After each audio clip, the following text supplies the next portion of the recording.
Assalamualaikum warahmatullahi wabarakatuh. Selamat pagi Sobat Sehat semua. Semoga kita semua dalam keadaan sehat selalu dimanapun berada dan selalu semangat untuk menjalani aktivitas hari ini.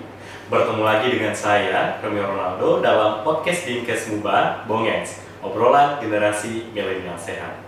Sobat Sehat, pada hari ini topik ataupun pembahasan tentang podcast kita yaitu mengenai inovasi kesehatan yang berjudul Mika Die, yaitu melayani konsultasi tumbuh kembang gigi anak secara daring dengan hati dan empati. Nah, untuk pembahasan kita mengenai inovasi kesehatan Mika Die ini, sekarang saya sudah bersama dengan dua orang narasumber yang tentunya sudah paham betul mengenai inovasi kesehatan ini. Baik, yang pertama kita sapa Kepala Puskesmas Lais. Selamat datang Ibu Lely Hefni, SKM Menkes di podcast kami. Terima kasih Pak Rumi. Ya. Terus yang kedua, kita juga ada kedatangan narasumber yang kedua, yaitu Dr. Gigi Selvi yang merupakan penggagas dari inovasi kesehatan Mika Die ini. Nah, jadi teman-teman sobat sehat semuanya, jangan lupa untuk disimak podcast kita ini. Barangkali nanti ini bermanfaat bagi kita semua, terutama bagi sobat sehat yang mempunyai anak yang masih dalam tahap perkembangan, yang masih mempunyai gigi susu. Nah, jadi untuk selengkapnya, mari kita berbincang-bincang terkait dengan inovasi Mika Die ini. Baik, Dr. Selvi, bagaimana kabarnya hari ini? Sehat? Sehat, alhamdulillah Kak. Lely sehat? Sehat, alhamdulillah. Iya. Nah, jadi inovasinya ini mengenai tumbuh kembang gigi anak ya dokter ya? Iya, betul sekali. Nah, jadi bisa diceritakan sedikit apa sih yang latar belakangi dokter Selvi sehingga bisa untuk menulis inovasi kesehatan mengenai tumbuh kembang gigi anak ini? Sebelumnya, Ya. saya perkenalkan dulu, saya Dr. Gigi Selvi dari Puskesmas Lais. Terima kasih atas kesempatannya sudah diundang dalam podcast Bongen, ya. Alhamdulillah. Untuk inovasi ini sendiri mengenai Mika Die, sebenarnya kita flashback ke belakang ya Kak. Ya. Sebelumnya saya itu mulai bekerja di melakukan pelayanan mengenai kesehatan gigi dan mulut di Puskesmas Lais itu pada tahun 2022. Ya. Jadi lumayan sudah 2 tahun saya mengabdi di Puskesmas Lais, khususnya di poli gigi. Jadi banyak sekali ya kasus-kasus mengenai tumbuh kembang gigi anak, di mana anak-anak ini biasanya itu datang ke poli gigi itu bersama orang tuanya atau bahkan kadang nenek atau kakeknya. Ya. Ini ya kalau orang sekali itu bilang. Jadi dia datang dengan keluhan, orang tuanya ini bilang, "Dok, gigi susu anak saya ini masih ada, tapi gigi penggantinya udah tumbuh." Ya. Itu satu kasus. Terus ada lagi yang bilang, "Dok, gigi anak saya ini di gusi atasnya ini kok timbul kayak gigi, atau Yeah. itu gigi penggantinya," dia bilang gitu kan. Terus ada lagi yang bilang, "Dok, gigi anak saya ini hitam-hitam nih di depan, Yeah. cabut aja Dok," dia bilang kayak gitu kan. Banyak sekali kasus-kasus mengenai tumbuh kembang gigi anak. Jadi di sini saya menarik ini ya kesimpulan bahwa perlu adanya perubahan mengenai pemahaman tentang tumbuh kembang gigi pada anak. Jangan sampai terus-terusan terjadi nih kasus yang saya temukan ini berlanjut. Jangan sampai ke anak-anak lain atau gigi-gigi lain yang masih bagus itu bisa terjadi kasus sedemikian. Jadi dengan latar belakang kasus yang saya temui di poli gigi khususnya ya di masyarakat di wilayah kerja Puskesmas Lais, jadi saya membuat inovasi yang berjudul Mika Die, melayani konsultasi tumbuh kembang gigi anak secara daring dengan hati dan empati. Di mana kegiatan inovasi ini bertujuan sebagai preventif ya dan promotif, di mana saya melakukan penyuluhan mengenai tumbuh kembang gigi anak. Dengan itu kan orang tua khususnya di wilayah kerja Puskesmas Lais itu mengetahui bahwa pergantian gigi susu ke gigi tetap itu ada waktu-waktu tertentu ya, dimana setiap gigi itu beda-beda, nggak semuanya. Terus walaupun misalnya gigi jelek harus dicabut itu tidak. Berarti ada waktu-waktunya Iya, ada juga ya, kapan waktu-waktu bisa tertentu untuk dicabut giginya. Okay. Ada kasus-kasus tertentu yang urgent yang harus dicabut juga. Di situ di penyuluhan itu dijelaskan sehingga pemahaman orang tua itu meningkat mengenai tumbuh kembang gigi anak. sehingga cepat dilakukan perawatan apabila perlu dilakukan perawatan. Kalau misalnya tidak, hanya butuh diobservasi seperti itu. Jadi setelah dilakukan penyuluhan, edukasi mengenai tumbuh kembang gigi anak itu, saya membuat grup grup berisikan orang tua, di mana nanti didata. Biasanya itu saya melakukan inovasi ini di Posyandu, Posyandu Ibu dan Balita. Di situ kita list daftar WA ya, kita masukkan WA orang tua itu ke dalam grup itu. Jadi mempermudah orang tua kalau misalnya ada pertanyaan mengenai tumbuh kembang gigi anak bisa dikonsultasikan di dalam grup tersebut seperti itu. Jadi grup jadi suatu wadah juga ya untuk bertukar informasi. Betul. Mungkin dari orang tua yang mempunyai anak yang dalam tahap kembang gigi dengan dokter gigi Selvi ya. Iya, betul. Oke, nah Ibu Leli, nah bagaimana sih tanggapan dari Ibu Leli atau pandangannya terkait dengan inovasi yang sudah dicetuskan oleh dokter Selvi? Sebelumnya juga saya terima kasih Pak Romi, saya dari Hefni SKMMkes, Kepala UPT Puskesmas Rais.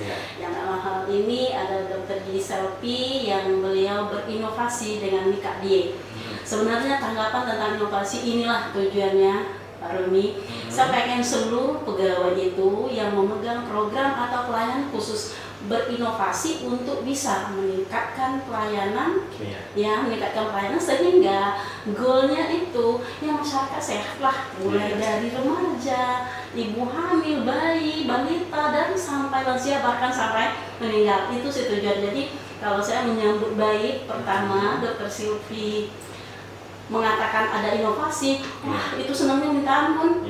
Mendukung sekali. Mendukung, sangat mendukung. Karena kenapa? Akan bisa nanti berdampak dan memang itu yang diharapkan dari tidak tahu orang tua menjadi tahu sehingga menerapkan pemahaman itu kepada si anak sehingga untuk kegiatan-kegiatan yang kasus gigi-gigi susu seperti yang Mika Die bisa diatasi. Kalaupun tidak bisa diatasi bisa berkonsultasi. Kalaupun tidak bisa langsung ke puskesmas ada grupnya, wadahnya ada kok, bisa koordinasi dengan dokter di dalam wadah itu yang sekarang katanya zaman digital, zaman WhatsApp. Jadi ya ada, jadi kita itu mempermudah orang tua untuk berkonsultasi dengan dokter. Nah tadi Dr. Gigi Selvi menyebutkan banyak orang tua itu yang datang ke puskesmas dengan berbagai macam keluhan kasus gigi anak ya dok ya. Nah jadi tadi kan seperti ada yang ini yang menanyakan bahwasannya buahnya dikit gigi anaknya apakah harus cabut atau bagaimana gitu. Nah jadi kalau misalkan berangkat dari kasus-kasus tadi Dr. Gigi Selvi itu kalau misalkan seandainya dibiarkan atau misalkan tidak diberikan edukasi pada orang tuanya itu kemungkinan masalah yang terjadi itu apa? Oke, jadi di sini sekali ada edukasi ya. Iya. Jadi fungsi dari gigi tetap itu adalah penuntun fungsi gigi susu. Fungsi gigi susu adalah penuntun gigi tetapnya untuk tumbuh. Iya. Ketika kita mencabut gigi susu itu bukan pada waktunya atau lebih dahulu sebelum waktunya, itu bakal membuat itu bakal ada celah ya, ada ruang kosong, betul. Nanti gigi yang berdekatan, yang sebelah ruang kosong itu akan menutup ruang tersebut, dia akan bergeser, bergeser miring ke arah ruang yang kosong itu, sehingga gigi pengganti yang akan tumbuh itu tidak memiliki ruang untuk tumbuh, sehingga dia mencari ruang untuk tumbuh, di mana dia akan tumbuh kalau tidak ke belakang ya ke depan. Nah sehingga kalau misalnya kita tidak sesuai dengan waktunya kita cabut, sebelumnya itu kita udah cabut, ya bisa membuat gigi susunan gigi itu menjadi berantakan. Jadi tidak teratur, betul, estetika, mengganggu fungsi kita pengunyahan ya. Kalau gigi berantakan itu dia makanan suka sekali nyelip. Suka nyelip di situ, dan kita pada saat pembersihan menggunakan sikat gigi itu biasanya tidak seluruh sisa makanan itu bisa keambil semua. Iya, jadi harus ada waktu-waktu tertentu kita untuk cabut gigi itu. Terus satu lagi ini penting kalau menurut saya. Jadi ada beberapa gigi yang dia tumbuh tapi dia tidak menunggu gigi susunya lepas.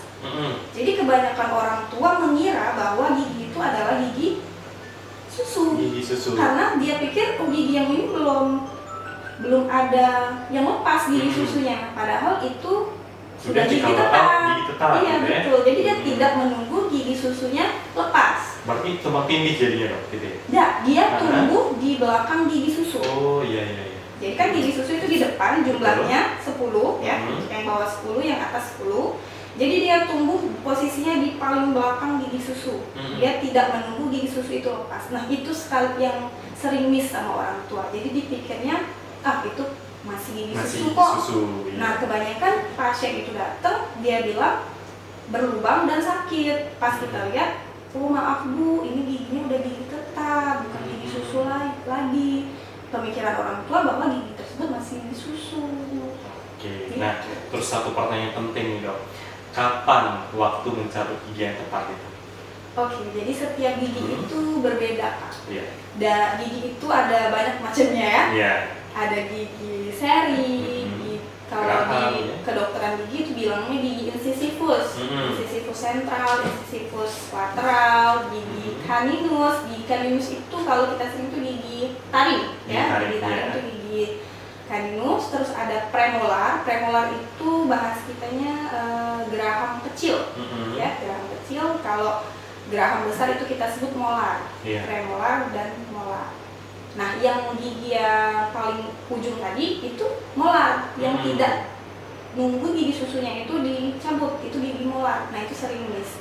Jadi tiap gigi itu berbeda waktu untuk dicabut. Jadi untuk gigi susu yang pertama kita cabut itu biasanya gigi bawah depan. Untuk ibu-ibu ya yang punya anak yang masih dalam masa pertumbuhan, itu umur 6 tahun ya. 6 tahun gigi depan bawah itu biasanya harus dilihat nih. Kalau misalnya kita udah tahu waktunya, berarti kita lihat kondisi yang ada di rongga mulut anak kita masing-masing. Kita lihat 6 tahun apakah ada ciri-ciri. Kalau misalnya gigi susu itu tumbuh, biasanya ada warna putih ya di bagian gusi, itu warna putih dan itu keras. Itu artinya gigi tetapnya mau tumbuh. Kalau misalnya gigi susunya belum goyang, biasanya kan kalau goyang bisa dilakukan sendiri ya penjagaannya kalau goyang. Tapi kalau misalnya kondisi di mana gigi susunya itu belum goyang, itu boleh dibawa ke dokter gigi untuk dilakukan pencabutan. Berbarengan nih Kak sama gigi molar. Dia tumbuh tanpa harus gigi susunya lepas. Jadi gigi depannya ini dia mau mengganti gigi tetap, gigi depan bawah, gigi belakang tumbuh umur 6 tahun. Itu sudah gigi tetap. Berarti bisa dikatakan untuk pergantian gigi dari gigi susu ke gigi tetap itu mulai dari umur 6 tahun. Nah sementara kalau misalkan ini dari bayi sampai nanti numbuh gigi susu itu umur berapa? Kalau normalnya ya, normalnya, tetapi kan masing-masing anak itu berbeda. Iya. Jadi biasanya itu mulai umur 6 bulan. 6 bulan. Ya, biasanya itu sama. Gigi depan bawah dulu yang baru tumbuh 6 bulan. Itu harus dilihat. Kalau misalnya belum ada tanda-tanda untuk tumbuh, bisa dilakukan rangsangan ya, diberikan benda-benda keras atau bisa kita pakai titer, dikasih kepada bayinya ya. Itu bisa dilakukan biar merangsang pertumbuhan gigi susunya itu untuk tumbuh. Ya. Jadi ini dapat juga kita informasikan pada ibu di rumah yang punya anak bahwasannya untuk mulai tumbuh gigi susu itu dimulai dari umur 6 bulan ya. Dan untuk pergantian dari gigi susu menjadi gigi tetap itu dimulai pada umur 6 tahun. Nah, terus ini berkaitan dengan inovasi dari Dokter Gigi Selfie ini juga, itu ada nggak diberitahukan atau diinformasikan pada orang tua mengenai kapan pergantian gigi, terus juga jadwal-jadwal harus dicabut, ada nggak? Ya, waktu kita melakukan penyuluhan itu kita menggunakan media penyuluhan. Ya, saya itu sebutnya kartu gigi Kak. Oh, ada kartu gigi. Iya, ada kartu gigi. Jadi kartu gigi itu berisikan waktu tumbuh dan waktu tanggal gigi susu dan gigi tetapnya. Jadi di situ ada sama kasus-kasus yang harus segera dicabut ya, seperti gigi yang goyang, terus gigi yang dimana kalau gigi susunya masih ada, gigi tetapnya udah tumbuh itu harus segera dicabut. Terus ada juga kasus yang akar giginya itu tembus gusi.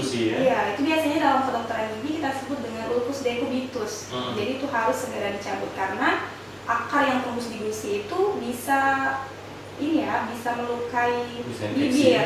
Iya, kalau dibiarkan bisa infeksi. Jadi harus segera dicabut. Jadi kita menggunakan kartu gigi itu, kita berikan edukasi dan kita bagikan seiring berjalannya waktu. Pada saat saya melakukan pelayanan di Poli Gigi, ketika ada orang tua ya yang membawa anaknya, itu kita juga beri edukasi dan kita bagikan juga kartu gigi itu di pelayanan. Nah, boleh nih, tentunya selaku Kepala Puskesmas Lais yang mendampingi Dokter Gigi Selfie dalam hal inovasi ini, itu setelah dilakukan seperti yang dibilang tadi, ada edukasi tentang kesehatan gigi anak kepada orang tua, itu ada nggak Bu semacam feedback atau mungkin hasilnya gitu kan, dari misalnya dari ketidaktahuan orang tua ini mengenai perkembangan gigi anak jadi tahu atau bagaimana, bisa diceritakan nggak Bu?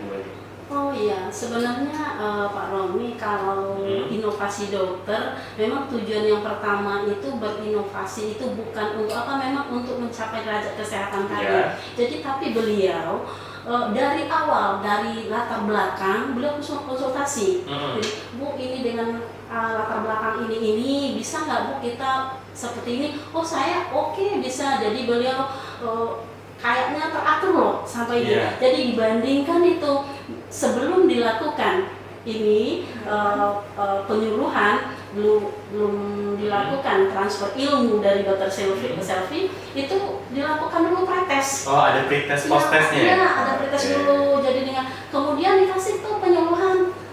Kemudian lakukan post-test, ternyata memang beda signifikan antara sebelum dan setelah.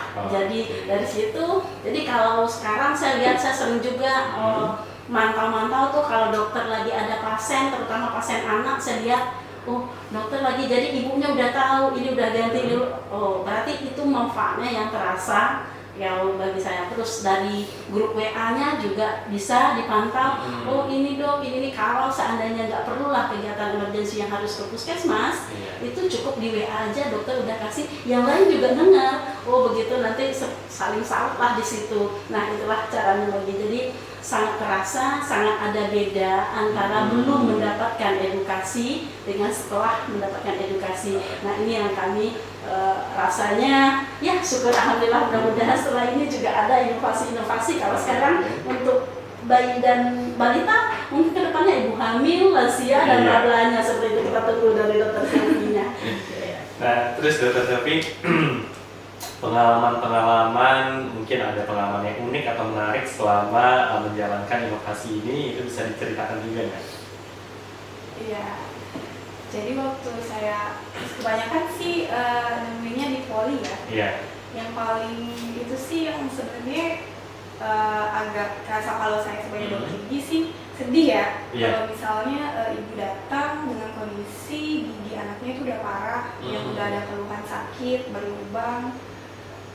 Dari situlah sih saya berpikir kayaknya perlu adanya edukasi, penyuluhan mengenai tumbuh kembang gigi anak ini kepada orang tua. Sebenarnya itu sih titik saya pengen melakukan inovasi ini. Sebenarnya saya tuh sedih kalau misalnya ada pasien kecil, masih kecil loh, kok udah sakit gigi. Betul. Sebenarnya itu sih. Nah terus juga kan tadi terkait inovasi ini ada grup WhatsApp gitu ya, untuk saling bertukar informasi mengenai kesehatan gigi anak. Terus tadi juga ada edukasi. Nah jadi sebenarnya alur dari mekanisme dari inovasi ini seperti apa, Pak? Misalkan nih mulai dari orang tuanya datang, misalkan Poli, sampai nanti ada bikin grup. Nah itu alurnya seperti apa? Jadi inovasi ini awalnya itu saya melakukan penyuluhan di Posyandu. Di Posyandu itu saya melakukan penyuluhan, melakukan pretest dan post-test. Setelah itu saya mendata nomor WA orang tua. Setelah dapat nih nomornya, kita masukkan ke dalam grup. Ya, seiring berjalannya waktu, pada saat saya melakukan pelayanan di Poli, saya juga memasukkan nomor WA orang tua tersebut. Jadi saya meminta nomor WA. Biasanya kan itu ada juga di rekam medis ya, nomor orang tua. Jadi di situ saya izin nih kepada orang tuanya, saya masukin ke dalam grup WA itu. Jadi ketika ibu itu mau konsultasi bisa di dalam WA itu, kalau misalnya perlu ditindakan baru orang tuanya bisa datang ke poli gigi. Oke. Nah, terus ini juga pertanyaan untuk Bu Leli juga sekali sama Dokter Selvi. Itu kendala-kendala yang dihadapi selama inovasi ini apa? Kendalanya ini nanti Dokter Silvi yang melengkapi. Mungkin kalau kendala di puskesmas ada inovasi, walaupun biayanya sedikit, kita itu bantu dari BLUD kita. Jadi dari BLUD kita contoh cetak kartu tadi, kemudian kalau kendala mungkin seperti ini Pak Romi, tidak seluruh karena demokrasi dari keadaan daerah, wilayah kerja kita ada yang perairan, ada yang daratan. Nah, belum seluruh desa itu yang sinyalnya stabil.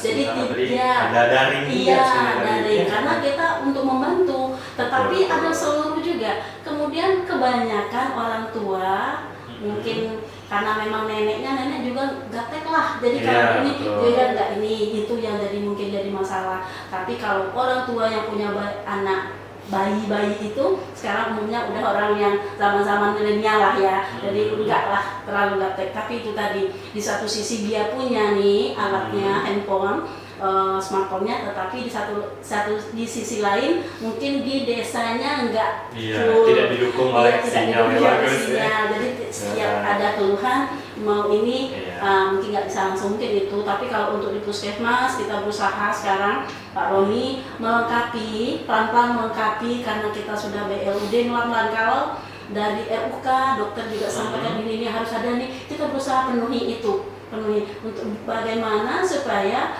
masyarakat ini senang ketemu dokter, senang konsultasi dengan dokter giginya. Kemudian kasus-kasus yang tidak bisa dikonsultasikan harus datang, mereka datang, dan sampai di puskesmas juga mendapat senyuman, pelayanan dari petugas, kemudian alat, fasilitas ada. Jadi itu yang membuat kita rencananya, dan kita kalau orang sini ngomong guyur untuk melengkapi sarana, prasarana, dan memperbaiki sikap SDM yang ada, berusaha untuk lebih memberikan pelayanan yang terbaik.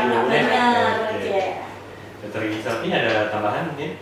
Kalau sudah dijelaskan sih sama Ibu Leli ya, sebagai kepala puskesmas Lais, itu sudah merangkum semuanya, dari yang orang tuanya yang mungkin masih belajar teknologi, terus masalah di wilayah terpencil ya, masih kurang ada sinyal, itu mungkin kendalanya. Jadi untuk dia mendapatkan konsultasi via daring itu yang menjadi kendala. Iya, tapi kan setidaknya kan walaupun terkendala sinyal, ketika mereka datang ke posyandu atau mungkin datang ke puskesmas, itu kan masih bisa diberikan edukasi ya.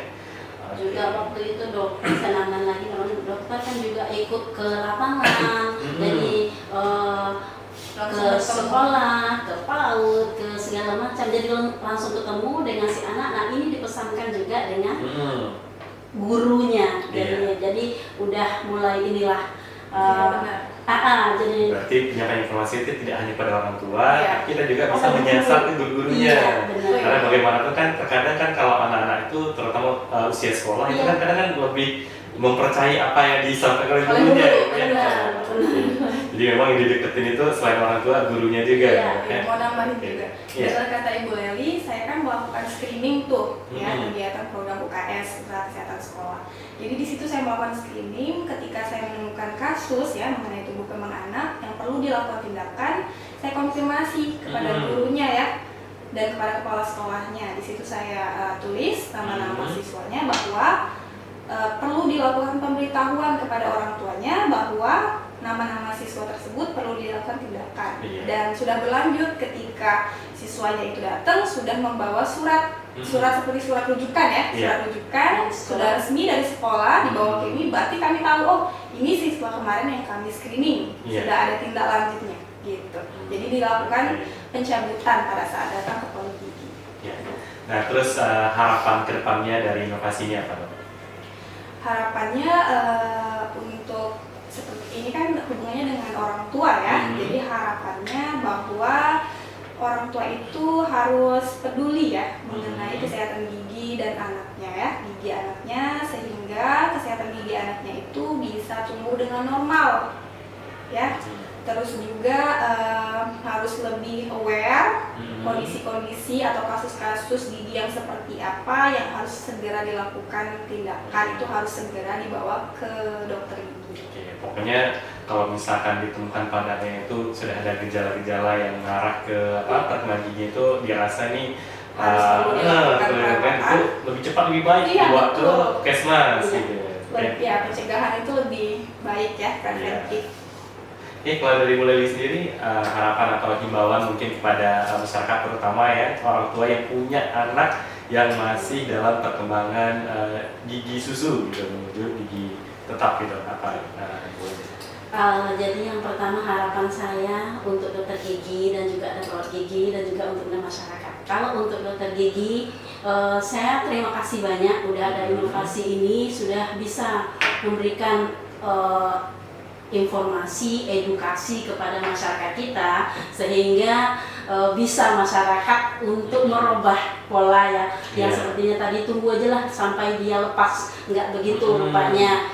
Jadi yang saya tunggu juga inovasi ini kita juga kemarin masukkan ya dok ke lomba inovasi siapa. Kami berharap inovasi ini juga bisa menyebar juga ke puskesmas yang lain di seluruh MUBA terutama.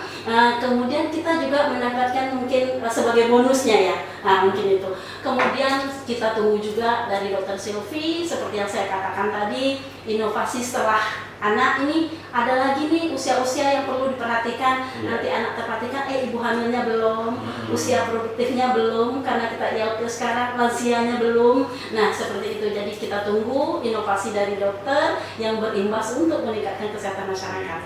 Kepada masyarakat saya berharap kalau ada yang podcast seperti ini, ayo dong dikeluarkan waktu, karena inilah sebagai penambah pengetahuan, pemahaman kepada masyarakat sehingga di zaman sekarang tidak susah-susah lagi mencari informasi tentang kesehatan. Ini adalah salah satu wadah kita untuk memberikan informasi tentang kesehatan kepada masyarakat. Mungkin itu, mudah-mudahan masyarakat juga senang, kita sama-sama tugas kita kesehatan yang memberikan informasi terutama promosi kesehatan, preventif atau pencegahan, dan kita kalau tidak bisa baru kita lakukan pengobatan. Mungkin seperti itu. Jadi kita berharap masyarakat lebih aware juga kata dokter tadi, kita juga lebih membiasakan, memudayakan pelayanan yang prima lah ya, senyum sapa salam dan sebagainya. Mungkin itu Pak Romi ya. Juga kita semua pasti berharap semoga inovasi ini terus berjalan tentunya ya dokter ya. Dan juga ini sekali lagi melalui wadah podcast kita ini kita himbau lagi pada masyarakat, terutama masyarakat yang berada di wilayah kerja puskesmas lain. Nah yang rasanya kalau misalkan ingin berkonsultasi mengenai perkembangan tumbuh gigi anaknya itu bisa datang langsung ke puskesmas ya. Nah, baiklah sobat sehat semuanya, mungkin untuk podcast kita kali ini kita cukupkan sampai di sini. Kami juga dari tim podcast Nikah Muba mengucapkan terima kasih yang sebesar ini kepada Ibu Kepala Puskesmas Lais, Bu Leli, dan juga Dokter Gigi Selfie yang sudah mencetuskan inovasi mengenai nikah di ini. Nah, dan juga untuk sobat sehat semuanya, jangan lupa juga untuk mengikuti podcast Bongen selanjutnya. Dan jangan lupa nanti untuk di YouTube kami kita akan disiarkan nantinya hasil podcast ini. Jangan lupa untuk ditonton, di like, komen, dan di share. Baik, untuk podcast kita pada hari ini kita cukup sampai di sini. Saya selaku host Sorry Ronaldo mengucapkan terima kasih atas perhatian semuanya, dan kita semua juga mohon maaf kalau ada kesalahan ataupun kesalahan dari kata-kata. Baik, untuk podcast kita ini kita cukup di sini. Terima kasih. Wabillahi taufiq wal hidayah. Wassalamualaikum warahmatullahi wabarakatuh. Waalaikumsalam warahmatullahi wabarakatuh. Kita sehat, kita pacar. Assalamualaikum warahmatullahi wabarakatuh. Waalaikumsalam warahmatullahi wabarakatuh.